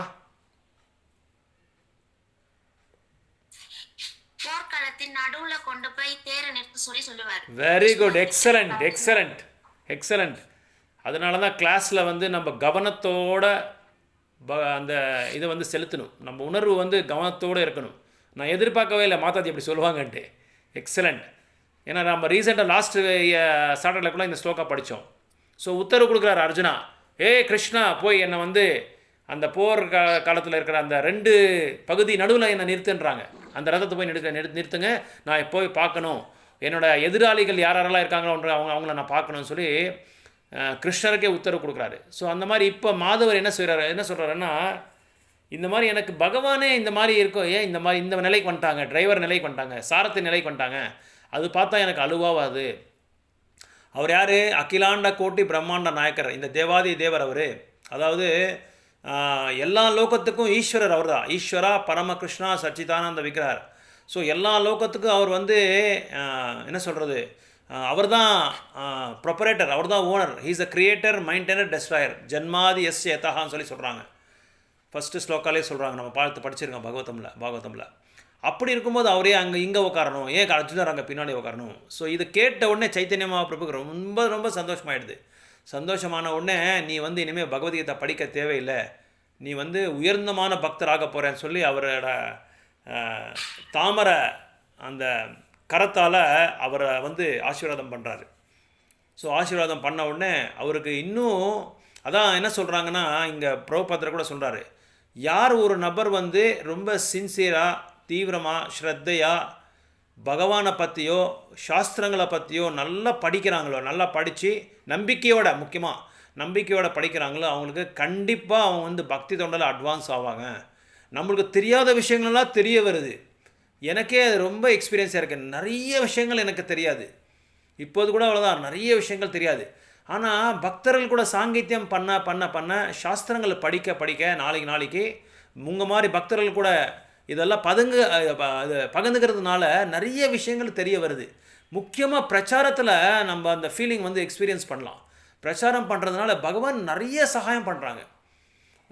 நீங்கள் எப்படி உங்களுக்கு நீங்கள் நம்புறீங்களோ இல்லை தெரியாது, எனக்கே வந்து என்ன சொல்கிறது, டல் ஹெட்னு சொல்லுவாங்க, சரியான மந்த புத்தி நிறைய எனக்கு. ஆனால் என்னன்னு தெரியல, பிரச்சாரம் ஸ்டார்ட் பண்ண உடனே கொஞ்சம் கொஞ்சமாக பகவான் வந்து அந்த இது கொடுக்குறாரு. அந்த என்ன சொல்கிறது, அந்த ஹெல்ப் பண்ணிகிட்டே இருக்காரு. உடனே அந்த அருள்கள் லைட்டாக கொடுத்துட்டே இருக்காரு. ஆனால் நம்ம எப்படி பயன்படுத்துகிறோன்றது தான் ரொம்ப அதில் வந்து முக்கியமான ஒரு பாயிண்ட்டு. அதனால தான் சாஸ்திரங்களை யார் நல்லா படிக்கிறாங்களோ, அதுவும் ஒரு வேளை சாஸ்திரங்களை படிக்கிறதுக்கு தெரியாமல் இருந்தால் கூட பரவாயில்ல, இல்லிட்ரேட்டாக என்ன சொல்கிறது, அக்ஞானியாக இருந்தால் கூட சரி, அறியாமல் இருந்தால் கூட சரி, பகவான் வந்து அவங்களுக்கு வந்து இதை கொடுக்குறாரு. அந்த என்ன சொல்கிறது, புரிகிற அளவுக்கு விஞ்ஞானத்தையும் கொடுத்துட்றாரு. என்ன விஞ்ஞானம்? பக்தி என்ற விஞ்ஞானத்தை கொடுத்துட்றாரு அவருக்கு. ஏன்னா அவங்களுக்கு நம்பிக்கை இருக்குது, நான் எப்படியாவது பக்தராகணும், நான் வந்து சத்சங்கத்தில் கலந்துக்கணும், பக்தர் கூட வந்து நான் பகிர்ந்துக்கணும், பக்தர் கூட சில விஷயங்கள்லாம் பகவானை பற்றி நான் புரிஞ்சிக்கணும். இதெல்லாமே அந்த நம்பிக்கை இருக்கிற பக்தருக்கு அவங்களுக்கு சாஸ்திரங்களை படிக்க தெரியாது, ஆனால் இருந்தாலும் அவங்களுக்கு பகவான் வந்து அந்த அருளை கொடுத்துட்றாரு, எப்படியாவது அந்த நம்பிக்கை கொடுத்துட்றாரு. நான் அங்கே வந்து ஒரு 25 வருஷமாக இந்த மாதிரி நிறைய பேர் பார்த்துருக்கேன். நாங்கள் போகிற இடத்துலலாம் நிறைய வில்லேஜ் ப்ரீச்சிங் நிறைய பண்ணிகிட்டு இருந்தோம். அப்போ பண்ணிகிட்டு இருக்கும்போது நிறைய பேருக்கு படிக்க தெரியாது, ஆனால் நாங்கள் என்ன சொல்கிறாங்களோ கரெக்டாக கடைப்பிடிப்பாங்க. அந்த மாதிரி பக்தர்கள் வந்து நிறைய பேர் தீட்சை கூட வாங்கிட்டாங்க. இப்போ தீட்சை வாங்கி ரொம்ப என்ன சின்சியராக சேவை செஞ்சிட்ருக்காங்க. வேறு கோயிலெல்லாம் நிறைய பேர் அப்படி பார்த்தேன். அப்போ நிறைய பேர் வந்து சாஸ்திரங்களை படிக்காமே இப்போ வந்து அவங்களே இந்த சொற்பொழிப்பெல்லாம் கொடுக்குறாங்க, படிக்காமே இப்போ அந்த இதெல்லாம் கொடுக்குறாங்க.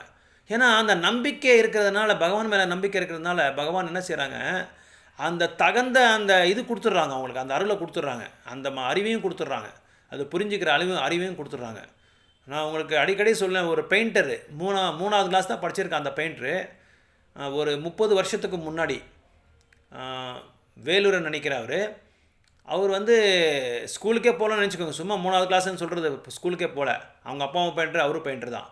ஆனால் ஒரு நாள் இந்த நகர் சங்கீர்த்தன் பண்ணும்போது இதெல்லாம் பக்தர்களை பார்த்துட்டு அந்த நாமத்துக்கு வந்து அவங்க வந்து என்ன சொல்கிறது, அட்ராக்ட் ஆகிட்டு கூட போயிருக்கார். ஒரு 10 நிமிஷம் அவங்க கூட போனோன்னு அந்த நாமம், அந்த சங்கீர்த்தன் பண்ணுறது, அந்த மிருதங்கா, அந்த சவுண்டு கேட்டு, அதுக்கப்புறம் பக்தர்களோட அந்த கீர்த்தனெல்லாம் கேட்டு நல்லா அட்ராக்ட் ஆகிட்டு ஒரு நாள் கூட போயிருக்காங்க. அந்த பிரசாதம் சாப்பிட்ருக்காங்க, பிரசாதம் கொடுத்துருக்காங்க, தொன்ன பிரசாதம். அது கொடுத்த உடனே அவங்களுக்கு நல்லா அட்ராக்ட் ஆகி ஒரு வாரம் கோயிலுக்கு போயிருக்காங்க சண்டே. அதுக்கப்புறம் கொஞ்சம் ரெகுலராக போக ஒரு நாள் வந்து வீடு விட்டுட்டு வீட்டில் யாருக்கும் சொல்லாமல் ஓடி போயிட்டார். எங்கே போயிட்டாருன்னா மாயாப்பூர் போய் சேர்ந்துட்டார். ஏன்னா மாயாப்பூர் பற்றி நிறைய கேட்டிருக்காரு. அங்கே போய் சேர்ந்துட்டு இன்றைக்கி வந்து மாயாப்பூரில் இருக்கிற எல்லா லீலாஸ்தலம் என்னென்ன இருக்கோ அந்த லீலாஸ்தலத்தை வந்து சம்பூர்ணமாக வர்ணனை கொடுக்குறாங்க இங்கிலீஷ் லாங்குவேஜில். தமிழ் கூட படிக்க தெரியாத அவர் இங்கிலீஷில் வந்து வர்ணனை கொடுக்குறாரு. இந்த மாதிரி இடத்துல பகவான் வந்து லீலை செஞ்சாருன்னு சொல்லி. ஃப்ரெஞ்சு பாஷை கூட அவருக்கு தெரியும். இன்றைக்கி இங்கிலீஷில் கிளாஸ் கொடுக்குறாரு, பாகவதம் கிளாஸ் கொடுக்குறாரு அவர். அதனால் என்ன காரணம்னா அந்த பகவான் மேலே ஒரு நம்பிக்கை, அபாரமான ஒரு நம்பிக்கை. அந்த நம்பிக்கை எப்போ நம்ம விட்டுறோமோ அப்போது நம்ம பக்தி தொண்டை விட்டுறோம்.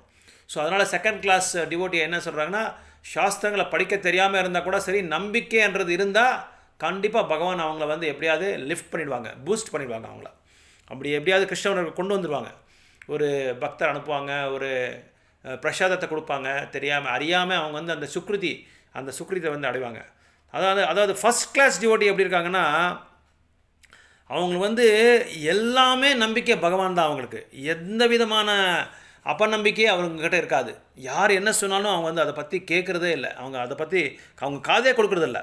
அதான் இங்கே சொல்கிறாங்க, the third class person in Krishna consciousness may fall down, but when one is in the second class or first class, he does not fall down. அதாவது நான் சொல்கிற பக்தர் நம்பிக்கை இல்லாத அந்த பௌதிகமான ஆசைகள் வச்சுருப்பாங்கல்ல, மனசில் ஏதோ ஒரு ஆசை வச்சு நிறைவேறின உடனே அவங்க பக்தியை விட்டுறாங்க. அந்த மாதிரி ஆட்கள் வந்து பக்தி தொண்டில் விழுந்துடுறாரு. மறுபடியும் அவங்க கோயிலுக்கே வரதில்ல, கோயிலுக்கும் வரதில்ல, பக்தரையும் பார்க்குறதில்ல, பக்தர் ஃபோன் பண்ணால் கூட ஃபோன் எடுக்கிறதில்ல, அவங்க நம்பரை வந்து இதில் போட்டுறாங்க, பிளாக் லிஸ்ட்டில் போட்டுருவாங்க. அந்த மாதிரி நான் நிறைய பார்த்துருக்கேன். ஏன்னா அவங்களோட ஆசை நிறைவேறிடுச்சு இல்லையா, அது ஆசை நிறைவேறிச்ச உடனே டக்குன்னு விட்டுருவாங்க, கட் பண்ணி விட்டுருவாங்க. ஸோ மூணாவது அதான். ஆனால் first class second class devotee வந்து என்றைக்குமே வந்து ஃபால் டவுன் ஆக மாட்டார். இப்போ நீங்கள் எக்ஸாம்பிள் வந்து யாராவது நீங்கள் பாகவதமில் ஒரு எக்ஸாம்பிள் கொடுக்க முடியுமா? இந்த மாதிரி பக்தி தொண்டில் உளுந்து மறுபடியும் பக்தி தொண்டில் வந்து தொடர்ந்து அவங்க ஜாயின் ஆகி மறுபடியும் பகவான்கிட்டே போய் சேர்ந்துருக்காங்க. யாராவது அந்த மாதிரி கொடுக்க முடியுமா? எல்லாருக்குமே இந்த எக்ஸாம்பிள் தெரியும். Good, very good, nice. Jadabharata வந்து ஒரு உயர்ந்தமான ஒரு பக்தர். ஆனால் சில காரணங்கள்னால என்ன ஆகுது, அவங்க வந்து ஃபால் டவுன் ஆகிடுறாங்க. மான்னால் ஃபால் டவுன் ஆகி மறுபடியும் அந்த முனிவர்கிட்ட போய் அந்த மான் உருவத்திலே அவங்க பாகவதத்தை கேட்குறாங்க. அவங்க பண்ண அந்த பக்தி தொண்டு, அந்த நம்பிக்கையை போய் அவங்கள சேர்த்து விட்டுருந்தாங்க அந்த ஆசிரமத்தில். மறுபடியும் ஜடபர்தராக வராரு. ஜடபர்தராக வரும்போது 21 வருஷமோ 17 வருஷமோ அவங்க பேசவே மாட்டாங்க. பேசாமல் அவங்கள வந்து இவங்கக்கிட்ட போய் மாட்டிக்கிறாங்க. இந்த காளி பக்தர்கிட்ட போய் மாட்டிக்கிறாங்க. அந்த காளி பக்தர் வந்து அவங்கள வந்து வதம் பண்ணுறதுக்கு ரெடி ஆகிட்டாங்க. ஆனால் இந்த காளி பக்தர்கிட்ட என்னென்னா, யார் பலி கொடுக்குறாங்களோ அவங்க வந்து ஊனமாக இருக்கக்கூடாது. ஊனமாக இருந்தால் அவங்க வந்து இது பண்ண மாட்டாங்க, பலி கொடுக்க மாட்டாங்க. ஸோ இவர் வந்து பார்க்குறதுக்கு நல்லா இது வாட்ட சட்டமாக இருந்தார் ஜடபர்தர். உடனே அவங்கள கூட்டிகிட்டு போய் பலி கொடுக்கும்போது பார்த்தாரு. ரொம்ப நேரம் இவங்க வந்து அவங்களுக்கு வந்து எதுவுமே இவங்க அப்போஸ் பண்ணல. அவங்கள வந்து கெட்ட இது தப்பாக பேசுகிறது, ஏன் இந்த மாதிரி என்ன பண்ணுறீங்க, நீங்களாம் மனுஷருங்களா, அதெல்லாம் எதுவுமே திட்டல அவங்கள. இருந்தாலும் சரி, ஓகே, இன்றைக்கி வந்து பகவான் எனக்கு கிருஷ்ணர் வந்து இந்த மாதிரி ஒரு இதை கொடுத்துருக்காரு, ஓகே பரவாயில்ல, நான் பகவானோட நாமத்தை சொல்லிட்டு நான் இந்த உயிர் விட்டுறேன்னு சொல்லி அவர் ரெடி ஆகிட்டார். அப்போ காளினாலேயே தாங்க முடியல, இவங்க பண்ணுற அந்த அக்கிரமத்தை காளினாலேயே தாங்க முடியாமல் அந்த திரிசூலத்தை எடுத்து அவங்களோட பக்தர் எல்லாரையும் வதம் பண்ணிட்டு ஜடபர்தரை வந்து ரிலீஸ் பண்ணிட்டாங்க. ஸோ ஜடபர்தருக்கு வந்து அவங்க பண்ண அந்த நம்பிக்கையோடு அந்த பக்தி பண்ணதுனால பகவான் எப்படி அவங்கள வந்து இது பண்ணுறாங்க பாருங்கள். அவங்க ஃபால் டவுன் ஆனாலும் பரவாயில்ல, பிரணச்சேத்தின்னு சொல்லுவாங்க அதுக்கு. அந்த பக்தியில் இருந்து வீழ்ச்சி விழுந்தால் கூட மறுபடியும் பகவான் காப்பாற்றுறாரு. அதுக்கு வந்து நீங்கள் 2:40 படிக்கணும். பகவத்கீதா 2:40 நீங்கள் அப்படியே ரிப்பீட் பண்ணுங்கள். நேஹா விக்ரம நாசோஸ்தி பிரத்யுவாயும் ந வித்யதே பிரத்யுவாயும் ந வித்யதே ஸ்வல்பமபி யஸ்ய தர்மஸ்ய ஸ்வல்பமபி யஸ்ய தர்மஸ்ய த்ராயதே மஹதோ பயாத். 2:40 எடுத்து யாராவது ஒருத்தர் படிங்க. இது டிரான்ஸ்லேஷன், பொருளுரை படிங்க.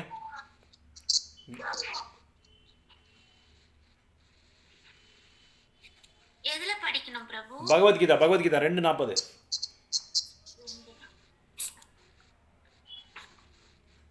கௌரி மாதவி பகவத்கீதா புக் வச்சிருக்கீங்களா? படிங்க.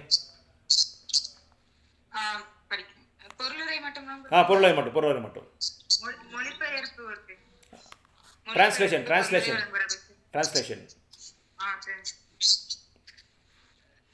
இம்முயற்சியில் குறைவோ இழப்போ இல்லை. இவ்வழியில் சிறிது முன்னேற்றமும் மிக பயங்கரமான பயத்திலிருந்து ஒருவனை காக்கும். இந்த ஒரு ஸ்டேட்மெண்ட் போதும் நம்மளுக்கு. பக்தி பண்ணுறதுனால நம்மளுக்கு வந்து நஷ்டமும் கிடையாது, இழப்பும் கிடையாது. அந்த ஒரு சின்ன ஒரு மாற்றத்தை, அந்த சின்ன ஒரு முயற்சியை நம்ம பண்ணாலே போதும். எந்த மாதிரி ஒரு நம்ம அபாயகரமான ஒரு செயலாக இருந்தால் கூட பகவான் வந்து நம்மளை காப்பாற்றுறாரு. Activity in Krishna consciousness, acting for the benefit of Krishna without expectation of sense gratification is the highest transcendental quality of work.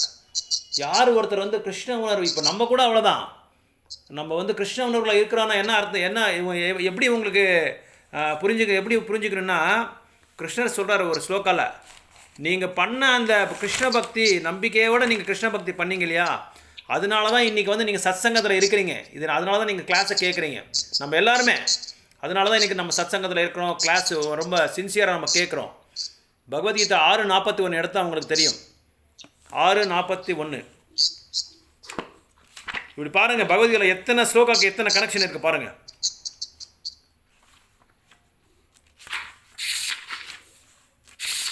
இந்த ஸ்லோகா ரொம்ப ரொம்ப இம்பார்ட்டண்ட்டு. எப்படி நம்ம பக்திக்கு வந்தோன்றது இதில் புரிஞ்சுக்கலாம் நம்ம.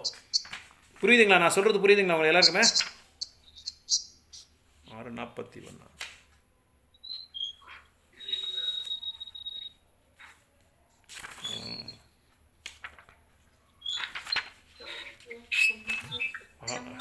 அதில் 6:41 வேறு ஒரு நிமிஷம்.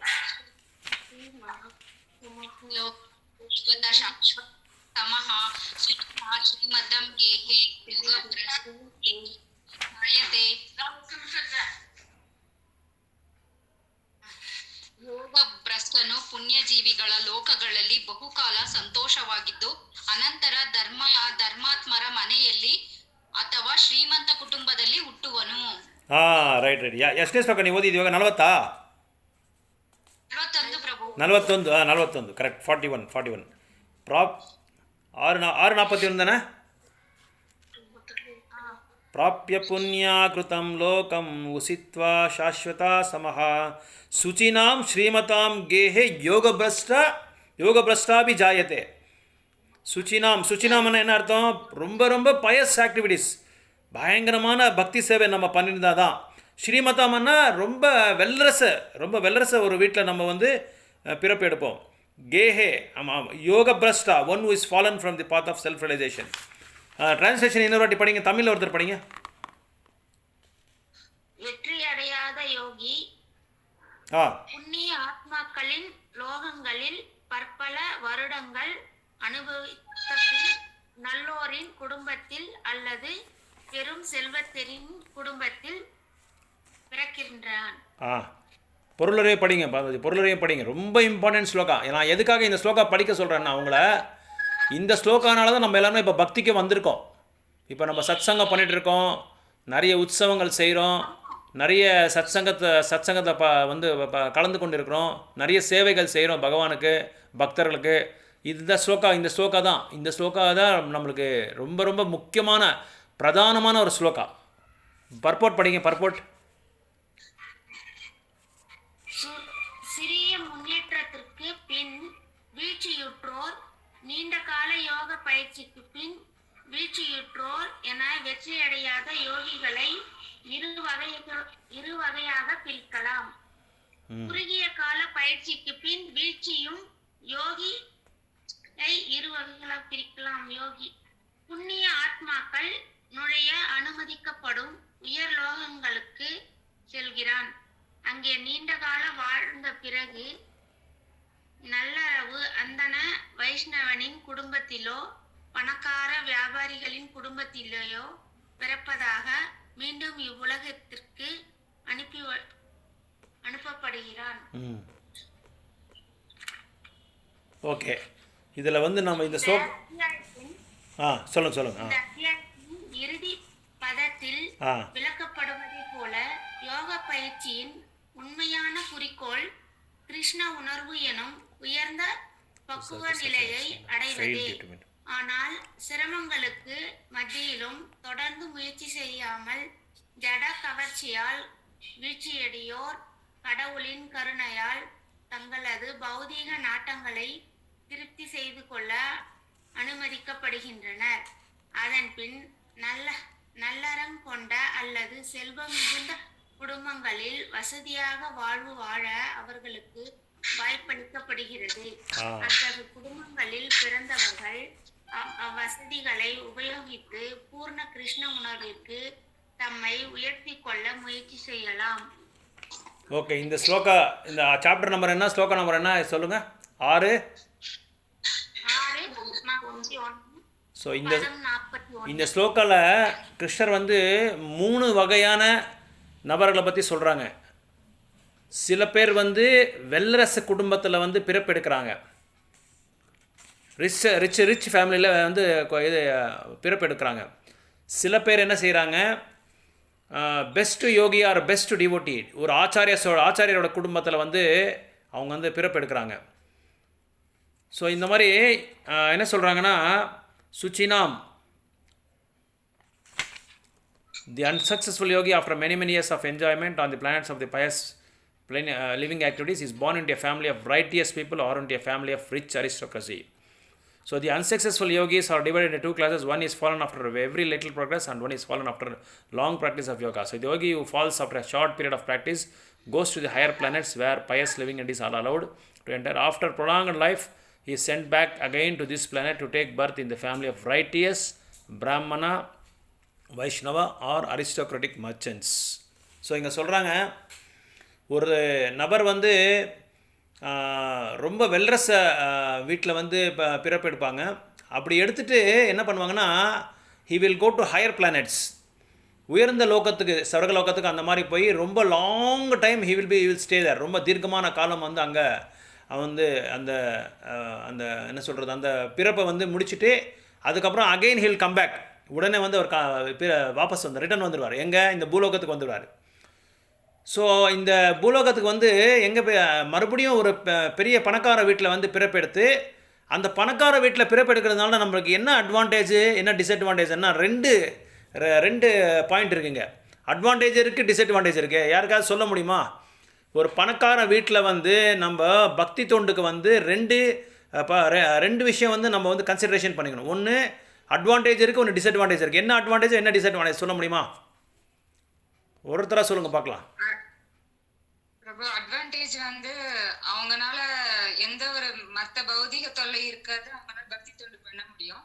டிஸ்அட்வான்டேஜ் வந்து அவங்க வந்து வீழ்ச்சி, நிறைய செல்வம் இருக்கும்போது நிறைய புகழ் இருக்கும்போது அவங்க வந்து வீழ்ச்சி அடைகிறதுக்கு நிறைய வாய்ப்பு இருக்கு. அவங்க வந்து அந்த புகழ் செல்வத்துல மயங்கி அதனால வீழ்ச்சி அடைகிறதுக்கும் வாய்ப்பு இருக்கு. Very good, excellent excellent. இதுதான் பிரபுபா சொல்லியிருக்காரு.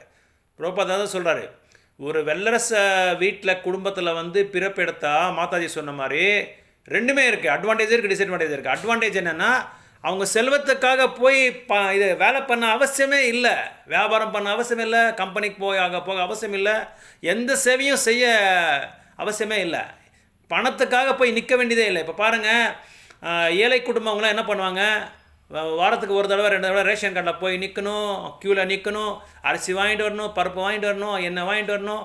அப்புறம் காலையிலேருந்து நைட் வரைக்கும் வந்து சில பேர் பார்க்குறாங்க இல்லையா, நம்ம பார்க்குறோம், வெத்தலை விற்கிறாங்க, சில பேர் வாழை இலை விற்கிறாங்க, சில பேர் பூ விற்கிறாங்க. இவங்களுக்கெல்லாம் அன்றைக்கி அன்றாட உணவுகளை வந்து அவங்க வந்து அடையணுன்னா ரொம்ப ரொம்ப கஷ்டம். காலையிலேருந்து இப்போ மழை வந்துட்டு அவங்களுக்கு வந்து சாப்பாடு இருக்காது, காலையிலேருந்து நைட் வரைக்கும் மழை வந்து சாப்பாடு இருக்காது. இந்த மாதிரி குடும்பமெல்லாம் இருக்குது. அந்த மாதிரி குடும்பங்கள் வந்து பக்திக்கு வரவே முடியாது, ரொம்ப ரொம்ப கஷ்டம். நம்ம வேணுகோபால் சாமி கோயில் முன்னாடியே பார்க்குறோம், எத்தனை பேர் பூ விற்கிறாங்க பாருங்கள். அவங்களுக்கெல்லாம் அந்த பூ விற்றா தான் காசு, பாவம், இல்லைன்னா பணம் கிடையாது. அப்படி இருக்கும்போது அவங்க பக்தி தொண்டுக்கு சமயம் இருக்காது, டைமே இருக்காது, எப்படி வர முடியும்? அதனால் அது ஒரு பெரிய அட்வான்டேஜ் ரிச் ஃபேமிலிஸில் பிறக்கிறதுனால. ஏன்னா ரிச் ஃபேமிலிஸ்க்கு அதுக்காக நிற்க தேவையில்லை, அதுக்காக சமயத்தை ஒதுக்க தேவையில்லை. அவங்க ஏன்னா அவங்களுக்கு லக்ஷ்மி நிறைய இருக்கிறதுனால அவங்க வந்து எல்லா டைம்லையும் பகவானுக்காக சேவை செய்யலாம். இப்போ அம்பரீஷ் மகாராஜ் இருக்கார், அவங்களுக்கு என்ன ப்ராப்பர்ட்டி இருக்குன்றது அவங்களுக்கே தெரியாது, அந்த அளவுக்கு உலகம் எல்லாமே ப்ராப்பர்ட்டி இருக்குது. ஆனால் is dovetailing everything for the service of Krishna. பகவானுக்காக எல்லா பணத்தையும் ஒதுக்கிட்டுறாரு அவர், எவ்வளோ வேணாலும் எடுத்துக்கோன்னு சொல்கிறாரு. மாயாப்பூரில் கோயில் கட்டுறாரு, கோயில் கட்டுறதுக்கு வந்து பணத்தை கொடுத்துட்டே இருக்கார், அள்ளி கொடுக்குறாரு, நானே கட்டி கொடுத்துட்றேன்றாரு.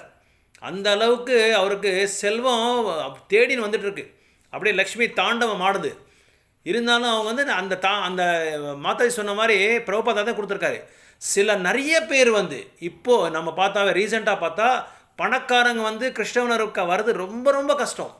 ஏன்னா அந்த செல்வத்தினால் என்ன பண்ணுறாங்க, பொம்பளைங்களுக்கு பின்னாடி போய் சுற்றுறது, ஜூதம் ஆடுறது, வெளியே போய் சாப்பிட்றது, எல்லாம் கண்டது எல்லாமே சாப்பிட்றது, தகாத ஆட்கள்கிட்ட சாங்கித்யம் எடுத்துக்கிறது, அசோசியேஷன் எடுக்கிறது, இதனால் அவங்க வரவே முடியாது.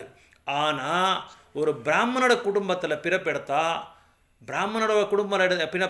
கூட என்ன ஆகுதுன்னா, அந்த சில பிராமணர்கள் இருக்காங்க, ஸ்மார்த்த பிராமணர் அந்த மாதிரி இருக்காங்க, அவங்க என்ன செய்கிறாங்க, நான் பிராமணா, நான் சொல்கிற மாதிரி தான் நீங்கள் கேட்கணும், நீங்களாம் வரக்கூடாது, அந்த ஜாதிக்காரங்க வரக்கூடாது, இந்த ஜாதிக்காரங்க வரக்கூடாது, நீங்களாம் இந்த பக்தி பண்ணக்கூடாது.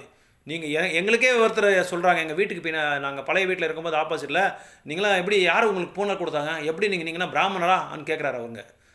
நீங்கள் பூனல். அப்போ ஒரு பக்தர் வீட்டில் யாரோ ஒருத்தர் இறந்துட்டார், அவங்க போன உடனே எங்களுக்கு சொல்லிக் கொடுக்குறாங்க.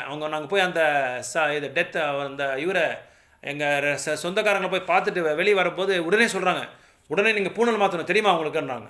ஓ சரி சமே தெரியும் சமே, நீங்கள் சொன்ன பிறகு தான் எங்களுக்கு தெரியுதுன்னு சொல்லி அவங்ககிட்ட எதுவுமே நாங்கள் இது பண்ணல, ஆர்குமெண்ட் பண்ணல. இந்த மாதிரி பிராமணரோட ஸ்மார்த்த பிராமணரோட குடும்பத்தில் சில பேர் பிறந்தா கூட, சில வைஷ்ணவ குடும்பத்தில் கூட அந்த மாதிரி தான் இருக்காங்க. இவங்களுக்கெல்லாம் எதுவுமே தெரியாது. பிரபுபாதர்கிட்டே சண்டை போட்டாங்க, நீங்கள் எப்படி அவங்களுக்கெல்லாம் பிராமணா கொடுக்கலாம், அவங்களுக்கு எந்த தகுதியும் இல்லை.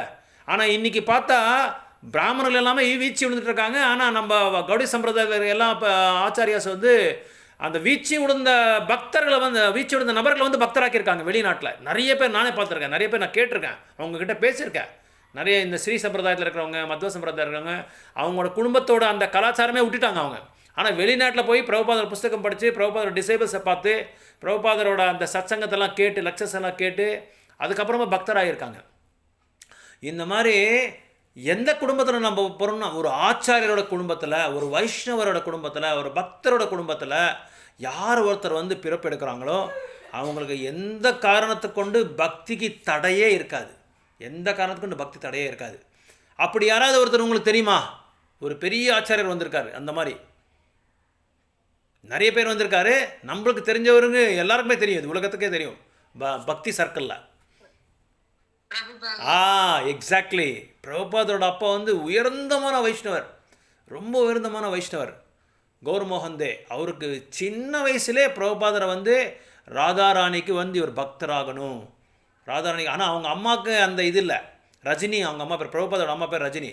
அவர் என்ன, ஒரு பிரபுபாதர் வந்து ஒரு பெரிய பேரிஸ்டர் ஆகணும், பெரிய வக்கீல் ஆகணும், பெரிய அட்வொகேட் ஆகணும், அந்த மாதிரி ஒரு ஆம்பிஷன் இருந்தது. ஆனால் அப்பாவுக்கு வந்து இல்லை, இவர் வந்து ஒரு பெரிய பக்தராகணும், ராதாராணிக்கு பக்தராகணும். அதனால தான் அடிக்கடி அவங்க வீட்டுக்கு வந்து வைஷ்ணவர்களை கூப்பிட்டுட்டே இருந்தாங்க. ஒரு தடவையும் வைஷ்ணவர்களை கூப்பிட்டு, வாரத்துக்கு 2 தடவை 3 தடவை வைஷ்ணவரை கூப்பிட்டு எல்லாருக்கும் வந்து பிரசாதத்தை கொடுத்து அவங்கக்கிட்ட ஆசீர்வாதம் வாங்கி கொடுத்தாங்க பிரபுபாதருக்கு. அந்த ஆசீர்வாதமே அந்த அவங்க அப்பா பண்ண அந்த சேவையினால தான் பிரபுபாதர் வந்து ரொம்ப உயர்ந்தமான ஒரு ஆச்சாரியர் ஆகிட்டார். அதனால் இந்த ஸ்லோகா ரொம்ப ரொம்ப இம்பார்ட்டண்ட்டு. நம்ம கூட ஏதோ ஒரு பக்தி தொண்டு செஞ்சுருக்கோம் இந்த பின் பிறவியில் வந்து, அந்த பக்தி தொண்டு செஞ்சதுனால தான் we are getting the opportunity of participating in Krishna consciousness. Krishna உணர்வில் வந்து நம்ம வந்து பகிர்ந்துக்கிறதுக்காக, நம்ம வந்து பார்ட்டிசிபேட் பண்ணுறதுக்காக, இதில் வந்து நம்மளுக்கு அந்த வாய்ப்பு, பெரிய வாய்ப்பு, இந்த ஒரு பெரிய பொக்கிஷம் இது. பிரபுபாதர் சீடனால இந்த பொக்கிஷம் கிடச்சிருக்கு. அதனால் those who are born in such families may take advantage of the facilities and try to elevate themselves to full Krishna conscious. அப்போ நம்ம என்ன செய்யணும், நம்மளும் பக்தி தொண்டே வந்து ரொம்ப தீவிரமாக கடைப்பிடிக்கணும். மற்றவங்களுக்கும் நம்ம வந்து கிருஷ்ண பக்தியை கொடுக்கணும்.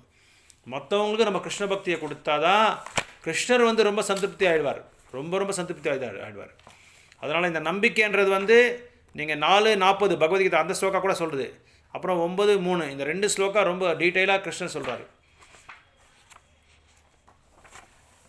ஸோ இப்போ இந்த இந்த ஸ்லோகாவை நம்ம கடைப்பிடிக்கிறதுனால, இந்த 6 செயல்கள், இந்த நம்பிக்கை அன்றது நம்மளுக்கு வந்துட்டால் என்ன ஆகுன்னா, கிருஷ்ணர் இது பிரபுபாதர் ஒரு இதில் சொல்கிறாரு, ஒரு ஆச்சாரியா சொல்கிறாரு, சுபதா 4 மாற்றத்தை நம்ம பார்க்கலாம், 4 மாற்றத்தை நம்ம பார்க்கலாம்.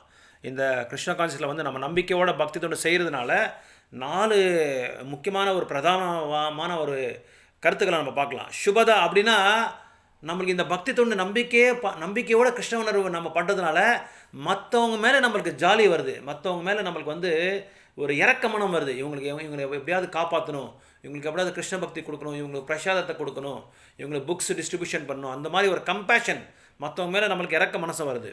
அதுவும் இன்னொன்று செகண்ட் என்னென்னா அனுரக்தான்னா, நீங்கள் பாருங்கள், எங்கே நம்ம கிருஷ்ண பக்தர் போனாலும் ஒரு அட்ராக்ஷன் இருக்குது. உடனே வந்து பார்த்தவங்க நம்மளை வந்து அப்படியே அட்ராக்ட் ஆகிடுறாங்க. நம்ம மூஞ்சி பார்த்தோம், நம்ம அழகை பார்த்தோம் அட்ராக்ட் ஆகுதில்ல, நம்ம போட்டிருக்கிற அந்த திலக்கு, நம்ம போட்டிருக்கிற அந்த கண்டிமாலா, அந்த நம்ம வைஷ்ணவ கோடு ட்ரெஸ்ஸு, அந்த என்ன சொல்கிறது வேதிக் ஸ்டைல் ஆஃப் ட்ரெஸ்ஸிங், அந்த ட்ரெஸ்ஸு பார்த்த உடனே அட்ராக்ட் ஆகிடுறாங்க. அது பேர் தான் அனுரக்தா. அணுன்னா ஃபாலோ பண்ணுறது. ஸோ அனுரக்தானா அந்த என்ன சொல்கிறது, அந்த தெய்வீகமான அந்த இது இருக்கிறதுனால, அந்த குணம் இருக்கிறதுனால உடனே நம்மளுக்கு வந்து அட்ராக்ட் ஆகிடுறாங்க. நம்ம பேசவே அட்ராக்ட் ஆகிடுறாங்க. நம்ம சொல்கிறது வந்து ஏற்றிக்கிறாங்க. சில பேர் ஏற்றிக்க மாட்டாங்க, நிறைய பேர், அது வேறு விஷயம். சில பேர்லாம் உடனே ஏற்றிக்குவாங்க. அதுதான் அனுரக்தா, அட்ராக்ட்ஸ் எவ்ரி ஒன், எல்லாரையும் அட்ராக்ட் பண்ணுது. இப்போ பாருங்கள், பிரபுபாதர் வந்து பிரபுபாத் மூஞ்சியில் எதுவும் அழகே கிடையாது, ஆனால் உலகமே அட்ராக்ட் ஆகிடுச்சு. ஏன்னா is because of is pure devotion. அந்த குரு மேலே அந்த நம்பிக்கை இருக்கிறதுனால எல்லாமே அவங்க வந்து அந்த பிரச்சாரம் வந்து என்ன சொல்கிறது, ரொம்ப பவர்ஃபுல்லாக வலிமையாக பிரச்சாரம் பண்ணாங்க. இன்னொன்று மூணாவது சத்குணா, எல்லா நல்ல குணங்கள் வந்துடுது. இப்போ உங்களுக்கு புரியும். இப்போ நீங்கள் ஒரு 10 வருஷம் ஒரு 5 வருஷம் பின்னாடி நீங்கள் பாருங்கள், உங்களுக்கு இந்த மாதிரி குணம் இருந்திருக்காது. ஏதாவது தப்பு செய்யணுமோ, யாருக்காவது மோசடி பண்ணணுமோன்னா நம்ம தைரியமாக பண்ணுவோம், யாருக்குமே நம்ம பயப்பட மாட்டோம். என்னடா எல்லோரும் பண்ணுறோம், நம்மளும் பண்ணுறோம், நம்மளோட சுயநலத்துக்காக நம்ம எல்லாமே பண்ணிட்டு இருந்தோம். ஆனால் இப்போ பாருங்கள், நீங்கள் பண்ண உடனே அங்கே ரெட் மார்க் வருது, ஒரு இண்டிகேஷன் வருது, நீங்கள் ரெட் சிக்னல் உடனே காமிக்குது உங்களுக்கு. ஏய் நீ பண்ணக்கூடாது, நீ கீதையை படிக்கிற, கீதை வந்து மற்றவங்களுக்கு சொல்கிற, சேவை செய்கிற, கிருஷ்ண சாண்டிங் 16 ரவுண்டு ஜெபம் பண்ணிட்டு இருக்கிற, 4 நியமங்களை கடைப்பிடிச்சிட்டு இருக்கிற, இதெல்லாம் பண்ணுறதுனால நீ வந்து இது பண்ணக்கூடாதுன்னு சொல்லி நம்ம உணர்வே நம்மளுக்கு சொல்லுது. நம்மளோட கான்ஷியஸ்னஸ்ஸே நம்ம சித்தாவே நம்மளுக்கு சொல்லும் நீ பண்ணக்கூடாதுன்னு சொல்லி.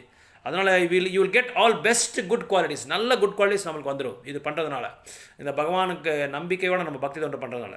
லாஸ்ட் வந்து சுகம், இட் பெஸ்டோஸ் சுப்பீரியர் ஹாப்பினஸ். இதில் இருக்கிற சந்தோஷம் நம்மளுக்கு வந்து எந்த விதமான ஒரு காய்ச்சலையும் நம்மளுக்கு கிடையாது. எந்த விதமான ஒரு ப்ரோக்ராமில், எந்த விதமான ஒரு சேவையில் வந்து கிடையவே கிடையாது. நல்ல ஒரு சுப்பீரியர் ஹாப்பினஸ் இருக்கிறதுலே உச்சக்கட்டமான ஒரு சந்தோஷத்தை நம்ம வந்து அடையலாம் இதில். ஓகே, ஹரே கிருஷ்ணா. அடுத்த சத்சங்கத்தில் நம்ம பார்க்கலாம்.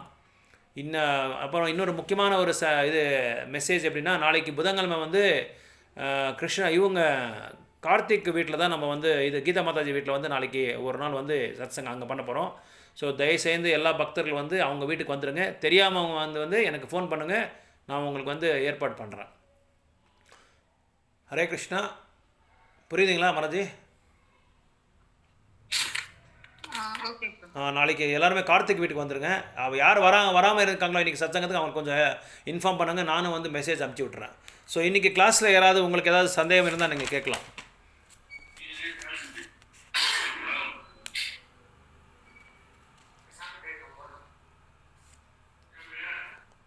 இவர் ஹேமாமா, இவர் ஜெகதாலட்சுமி இவர் ஜெகதீஷ் அம்மா மாதாஜி வர முடியுமா நாளைக்கு அங்கே?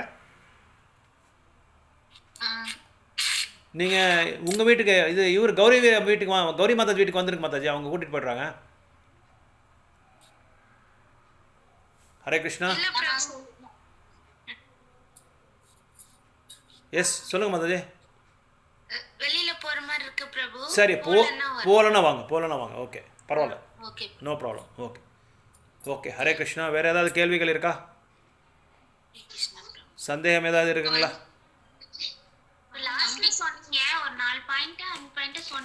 ஆமாம், அது எழுதிக்கோங்க. சுபதா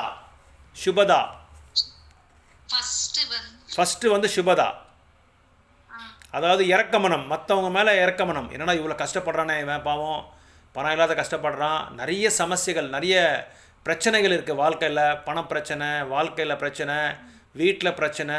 ஆனால் அவங்க மேலே நம்ம இறக்கமனம் காமிக்கிறோம். எப்படியாவது நம்ம கிருஷ்ண உணர்வு பண்ணுறதுனால இவனை எப்படியாவது நம்ம காப்பாற்றணும், இவனை கிருஷ்ண பக்தி சொல்லலாம். இப்போ பாருங்கள், இப்போ டிவோட்டிஸ்கிட்ட ஏதாவது போய் கஷ்டத்தை சொல்லுங்கள், ஒன்றும் கவலைப்படாதீங்க மாதாஜி, ஒன்றும் கவலைப்படாதீங்க பிரபு, கிருஷ்ணர் இருக்கார், ஒரே வார்த்தை தான் சொல்லுவார், கிருஷ்ணர் இருக்கார் அப்படின்னு ஒரே ஒரு அந்த வார்த்தையில் நிறைய அர்த்தம் இருக்குது. அப்போ என்ன அர்த்தம்னா, மனசில் அவன் ப்ரே பண்ணிட்டு இருக்கார் அவருக்காக, இவனை எப்படியாவது காப்பாற்றுங்க கிருஷ்ணா, இவன் கஷ்டப்பட்டு இருக்கான், இவன் கிருஷ்ண பக்தி கொடுங்க. ஏன்னா கிருஷ்ண பக்தி கொடுத்தா எல்லாம் கொடுத்த மாதிரி தான், வேறு எதுவுமே தேவையில்லை. அது ஒன்றுல எல்லாமே இருக்காங்க. லக்ஷ்மியும் அதிலே இருக்கார், லக்ஷ்மி அவருக்கு சேவை செஞ்சுருக்காரு. அதனால் லக்ஷ்மியை வந்து நம்ம வந்து தனியாக வந்து முயற்சி பண்ண தேவையில்லை. அதிலே கிருஷ்ண பக்தியிலே எல்லாமே வந்துடுது. அதில் மாஸ்டர் கீ மாதிரி அது. அதான் சுபதா.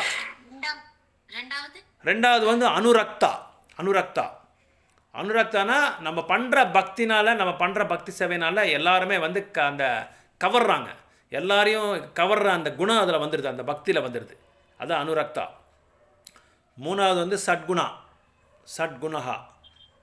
அந்த கிருஷ்ண பக்தி, பகவானுக்கு, வைஷ்ணவர்களுக்கு சேவை செய்கிறதுனால. இப்போ பிரச்சாரம் பண்ணுறாங்க யாரோ ஒருத்தர், அவங்களுக்கு நீங்கள் வந்து ஹெல்ப் பண்ணுறீங்க, நிறைய சகாயம் பண்ணுறீங்க, வாலண்டரியாக சர்வீஸ் பண்ணுறீங்க, அவங்களுக்கு பண்ணுறதுனால பகவான் என்ன பண்ணுறாங்க, நல்ல சத்குணங்கள் உங்களுக்கு கொடுத்துட்றாங்க, நல்ல குணங்கள் கொடுத்துட்றாங்க. ஏன்னா நீங்கள் ஏதோ உங்களுக்காகையோ அவருக்காகையோ பௌதிக ஆசைகளுக்காகையோ எதுவும் நீங்கள் பண்ணல, பகவானுக்கு பக்தி சேவை செய்கிறாங்க, இவங்க பிரச்சாரம் பண்ணிட்டு இருக்காங்க. மற்றவங்கள வந்து இந்த பௌத்திக உலகம்ன்ற இந்த பெரிய சிறைசாலையிலேருந்து நீங்கள் விடுபடுறதுக்காக இவங்க முயற்சி பண்ணுறாங்க. இவங்களுக்கு நம்ம வந்து ஹெல்ப் பண்ணலாம்னு சொல்லி நீங்கள் அவங்களுக்கு அந்த பிரச்சாரம் பண்ணுறவங்களுக்கு ஹெல்ப் பண்ணுறதுனால என்ன செய்கிறாரு, உங்களுக்கு நல்ல குணங்கள் வந்துடுது, சத்குணங்கள் வந்துடுது. அதான் 3வது.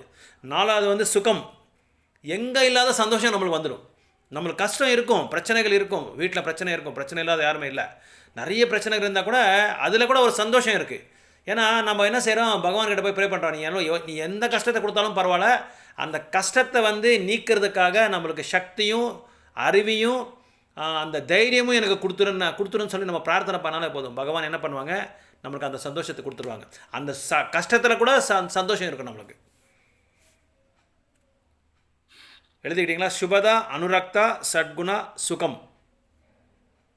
எழுதிட்டேன் பிரபு. Okay, thank you. Hare Krishna. So நம்ம நம்ம முன்னோர் ஆச்சாரியர்களுக்கு, நம்ம சீனியர் டிவோட்டிஸ்க்கு எல்லாருக்குமே வைஷ்ணவ பிரணாம் சொல்லி நம்ம முடிக்கலாம். வாஞ்சா கல்ப தருபியஸ்ய வாஞ்சா கல்ப தருபியஸ்ய கிருபா சிந்துபிய ஏவச்ச சேவக பதிதானாம் பாவனேபியோ பாவன் வைஷ்ணவேபியோ நமோ நமः. வைஷ்ணவோ நமோ अनंत कोटि वैष्णव वृंद की, नामाचार्य श्री हरिदास ठाकुर की जय. गौर प्रेमानंदे. हरि हरि बोल. हरि हरि बोल.